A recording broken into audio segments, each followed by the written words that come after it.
Hi, my name is Ella Reinhardt, and I'm a former spacecraft mechanical engineering intern at Muon Space.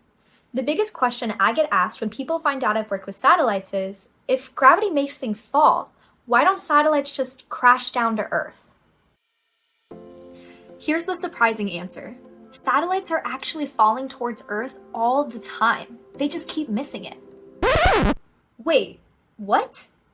Okay, let me explain. Imagine throwing a ball. If you throw it gently, it falls to the ground nearby.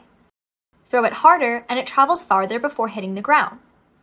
Now imagine throwing it so fast that as it falls, the Earth curves away beneath it. That's orbit. A satellite has a huge sideways or tangential velocity. Gravity constantly pulls it inward, but instead of falling straight down, the satellite moves forward fast enough that it keeps circling Earth. But how fast is fast enough? If a satellite's speed is too slow, gravity wins, and it pulls the satellite down to Earth. If the velocity is too high or too fast, then it overcomes the force of gravity and escapes to greater space. However, at just the right speed, the force of gravity pulls the satellite's path into an orbit.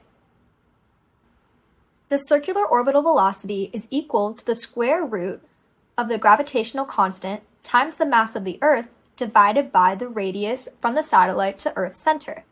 This is the tangential velocity needed for a stable circular orbit.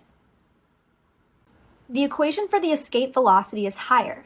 It's the speed required to completely break free from Earth's gravity. But notice that it's only square root 2 times faster than the orbital velocity, and that both equations do not factor the mass of the satellite or the object orbiting.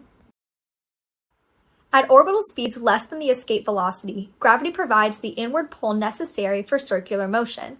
This results in continuous freefall. In short, the satellite is always falling. It's just never reaching the ground. This is also why astronauts feel weightless. They're not floating because there's no gravity. They're floating because the satellite, and everything else inside is all falling at the same speed. However, the satellites aren't all falling at a constant rate.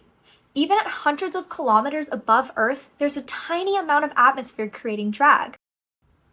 Over time, this drag steals energy, and without minor adjustments, the satellites will eventually fall back into Earth's atmosphere.